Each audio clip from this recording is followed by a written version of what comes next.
All right, up next we've got the MacPherson group. Nathan MacPherson is here. Give us a little talk on constitutional law and IRS law, I think it is. Hope I got that right. Here's me.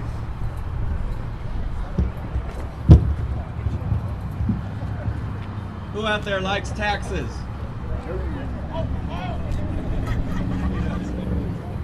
Anybody like lawyers? Maybe I should just leave. Who out there would like a lawyer who fights against taxes? All right, thank you. That's my trailer over there, Beat IRS. And I'm here to talk about 3 principles of taxation, if there are any, consistent with liberty. We got Donald Trump's put forth his tax plan. Rand Paul's put forth his. We're always hearing about these tax plans. How do we judge them? How do we know if they're consistent with liberty? Well, our founding fathers wrote about this extensively in the Anti-Federalist Papers. Anybody read the Anti-Federalist Papers out there? I recommend you check it out. It's online. You can find the Anti-Federalist Papers. When they were ratifying the Constitution, there were the Federalist Papers and the Anti-Federalist Papers. So one of the quotes out of that is, "The authority to lay and collect taxes is the great engine of oppression and tyranny in a bad government." Are we seeing that right now? So the first principle of taxation consistent with liberty is that it should be locally determined. Not bureaucrats in Washington, D.C. Over here. Oh, I see him. Locally determined. There we go. Not bureaucrats in Washington, D.C. Anybody been to D.C.? Seen the IRS building out there? Those people know anything about what we're doing up here? Those people know anything about what it's like in Arizona, in Maine? No. Why are they determining our taxation? Another quote from the Founding Fathers: "The mode of levying taxes is of the utmost consequence, and yet is it to be determined by those who have neither knowledge of our situation, nor a common interest with us, nor a fellow feeling with us." Does Lois Lerner have our best interest at heart? Maybe Alaska should have a tax on pineapples. Would that be good for raising revenue? What if Washington, D.C. had a tax on oil? They don't produce any oil. We produce oil up here. We don't have any pineapples. When we first had the Revolutionary War, the War for Independence, taxes were by the local states, the former colonies, the states. So if you produced cotton, you might tax cotton. If you produced oil, you might tax oil. It wasn't centralized. Local determination of how and what to tax. Number 2, local collection of taxes. You ever had armed IRS agents surround your house with their guns, looking at what's going on? Not yet, and I hope it never happens, but that happens to my clients. We get phone calls. I got IRS agents with guns surrounding my house. What do? Stay calm, number 1. I'll be right over, number 2. They're not local, are they? In fact, the other form of collection that we hope, if you ever have to deal with IRS, it's not the armed CID agents, but it's rather civil. I deal with a lot. Tax court. You ever go visit the local tax court? Well, there isn't one in the Mat-Su. They meet in Anchorage once in a while, but the judges fly in from Washington, D.C. Most of the time they just fly in to go skiing or whatever, or depending, if it's in Arizona, they go golfing. You hardly ever even get before tax court, but if you do, the judge is from Washington, D.C. Whatever happened to the common law principle of a jury of your peers? Are they your peers? Flying in from D.C.? They're not even actual judges, in fact. They're not Article 3 judges, as we call them. Well, let's see if this has been happening.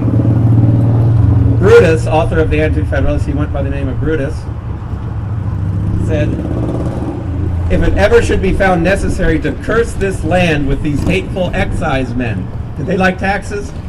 Hateful excise men. No one but a fellow citizen should be entrusted with that office. Otherwise, the states must dwindle away and their powers be absorbed in that of the general government. What have we been talking about? We've been talking about Alaskans passing laws against guns or the federal government. We've been talking about Alaskans shutting down the Arctic National Wildlife Refuge or the federal government. We're talking about Alaska redefining marriage. Alaska passed the marriage amendment. It was the federal government that said, no, that's not going to work. Why? Because we're taxed at the federal level. Up until 1913, who knows what happened in 1913? Federal Reserve, the 16th Amendment for income taxes at the federal level, and popular election of the senators, which meant that now we have the federal government sending money down to the states rather than the states sending money upstream to the federal government. We went from local taxation to federal taxation, and we've slid downhill toward tyranny since. The third principle is that taxes should be indirect and there should be no information return. Who here wants to swear under penalty of perjury that this is where I go to church, this is how many children I have, this is how much money I made? How did they get Al Capone? For murder, for racketeering? Income taxes. We now swear under penalty of perjury that everything on our 1040 is correct. Anybody understand the tax laws? I couldn't fit all the books in that trailer of all the tax laws. Not even the IRS understands all the tax laws. But we're swearing under penalty of perjury. That's tyrannous. So the three principles: local determination, local control, and no information return under penalty of perjury. What are we going to do about it? Because these are the ideals, but what are we going to do about it? Well, I have three things we can do about it as well. Number one is talk about it. Speak the truth. The word is more powerful than a double-edged sword, we know. Speak the truth, tell your neighbors. In fact, how did the Apostle Peter even find out about Jesus? Anybody know? Somebody told him. It was his brother. Said, hey, this guy's speaking over here, and he's the Christ. Speaking, telling your neighbors, speaking the truth. There's power in that. If nobody talks about these issues, nothing gets done. Number two, get involved in local politics. Did you know that you can vote for how much you're going to be taxed? That just happened here in Wasilla. If you're a resident of Wasilla, you just got to vote on whether the income or the sales tax is going to be 2 or 3%. Unfortunately, only about 13% of the people showed up in this election. We need to show up, be involved. Did you know that you can even determine who's going to run for office? Because of a speech at a church here in Wasilla a couple weeks ago, we had 3 people on the ballot for school board, 2 write-ins. Mike Coons was one of them.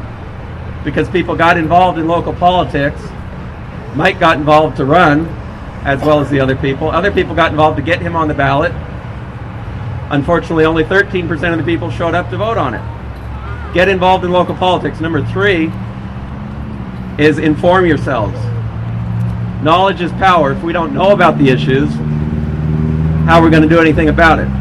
We need to be informed. ACRA, the Alaska Republican Assembly, is a great source for local elections. Alaskans Against the Common Core, for instance, on the issue of education and the Common Core. All sorts of places to be informed.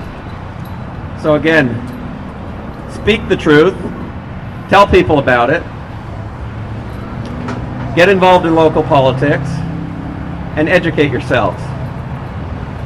Thank you.